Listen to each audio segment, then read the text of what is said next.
बड़े पैर संतन के तांता बंटा ढार। तो मिस्टर बंटा ढार दिग्विजय सिंह को पहले गोवा भेजा था, तो आपने देखा था गोवा में कांग्रेस का क्या हुआ।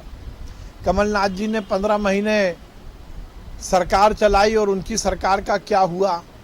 और अब वो महाराष्ट्र गए हैं, तो आप समझ सकते हैं कि महाराष्ट्र का क्या होने वाला है। मध्य प्रदेश तो संभल नहीं रहा। मध्य प्रदेश में तो टिकट बांट नहीं पा रहे पार्षदों के।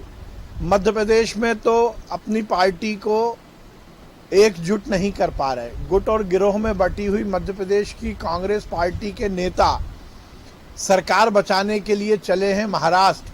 तो आप समझ सकते हैं महाराष्ट्र में क्या होगा।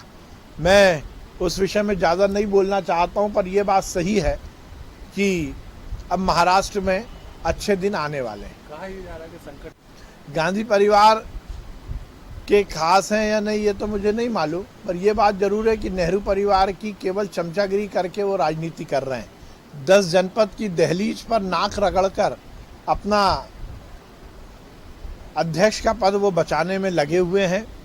पर फिर मैं ये कहूँगा कि जो अपने प्रदेश में कांग्रेस को एकजुट नहीं कर पाए, वो दूसरे राज्य में जाकर कांग्रेस का या सरकार का क्या उद्धार कर सकते हैं। अपनी सरकार तो वो बचा नहीं पाए थे मध्य प्रदेश में। और जो महाराष्ट्र में हो रहा है वो वही है कि जो वहाँ पर भी लड़ाई देशभक्तों और देश के विरोधियों की है, राम भक्तों की और राम के विरोधियों की है। राम भक्त जिन्हें कांग्रेस और एनसीपी और शिवसेना की सरकार में घुटन महसूस हो रही थी, वो राम भक्त गए हैं बाहर। तो वो ये राम भक्तों की जीत होगी। उसको लेकर कांग्रेस ने आरोप भी लगाए और कांग्रेस का कहना है कि कार्रवाई में रासुका दर्ज की जा रहा है। अब देखिए फिर वही बात है कि हमने जब कार्रवाई कर दी है जो दोषी हैं, उसके बाद कांग्रेस जग रही है, क्योंकि कांग्रेस को नेतागिरी करनी, राजनीति करनी है। कांग्रेस के बयान तो मीडिया की सुर्खियों के बाद आते हैं। अच्छा होता कि ये मुद्दा कांग्रेस पहले उठाती। मैं तो मीडिया को बहुत बधाई दूंगा कि मीडिया ने समय रहते हुए हमें ये जानकारी दी, और मीडिया ने हमें जानकारी दी। गलती हुई थी तो दोषी पर कार्रवाई की भी हमने निर्देश दिए हैं, और ये भी सुनिश्चित किया है कि वो प्रश्न पत्र से वो प्रश्न हटे।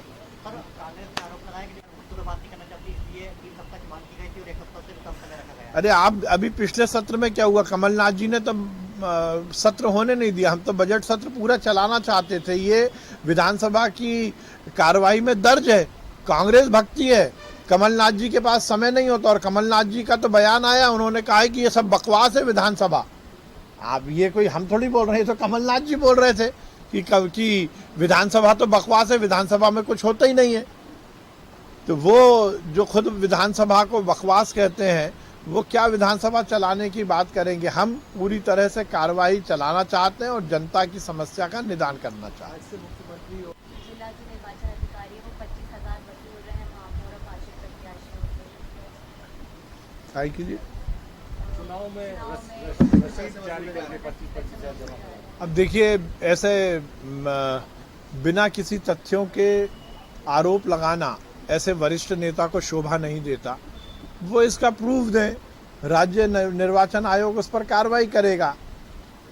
अब इस तरह से केवल दबाव की राजनीति बनाना, जो शासन प्रशासन मेहनत करके चुनाव निष्पक्ष कराना चाहता है उसको हतोत्साहित करना, ये कांग्रेस की आदत है। ये कांग्रेस की प्रेशर पॉलिटिक्स है।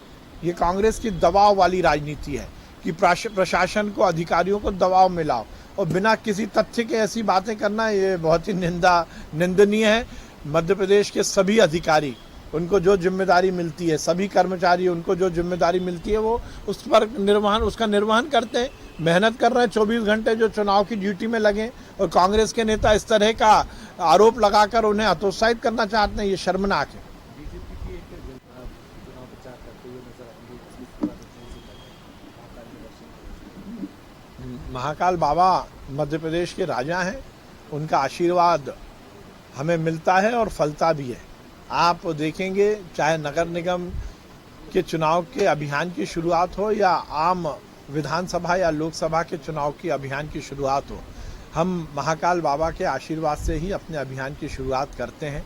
आज माननीय मुख्यमंत्री जी, प्रदेश अध्यक्ष जी महाकाल बाबा का आशीर्वाद लेकर, उनसे जीत का आदेश लेकर मध्य प्रदेश के नगरीय निकाय के प्रचार के लिए निकलेंगे।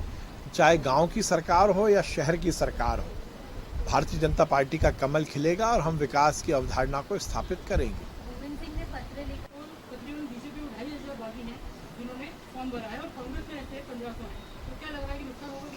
नहीं, देखिए, हमारे कोई नुकसान नहीं होगा। हमने तो सोच समझ कर टिकट दिए हैं। भारतीय जनता पार्टी का कार्यकर्ता अनुशासित है, उसे बागी नहीं बोलना चाहिए, क्योंकि 22 तारीख तक, आज शाम को 3 बजे तक नाम वापसी का समय है। हमें पूरी उम्मीद है कि भारतीय जनता पार्टी का जो भी कार्यकर्ता है, यदि उसे भारतीय जनता पार्टी का टिकट नहीं मिला है तो वो समय रहते हुए अपना नाम वापस लेगा। कहीं भी किसी भी तरह की कोई दिक्कत नहीं है। भारतीय जनता पार्टी अनुशासित कैडर बेस्ड पार्टी है और हमारे यहाँ निश्चित रूप से हर कार्यकर्ता अनुशासन में संयम के साथ काम करता है। हमारा उद्देश्य जनता का कल्याण है और उसी एजेंडे पर, हम विकास के एजेंडे पर ही चुनाव लड़ रहे हैं, जो भारतीय जनता पार्टी का मूल सिद्धांत है।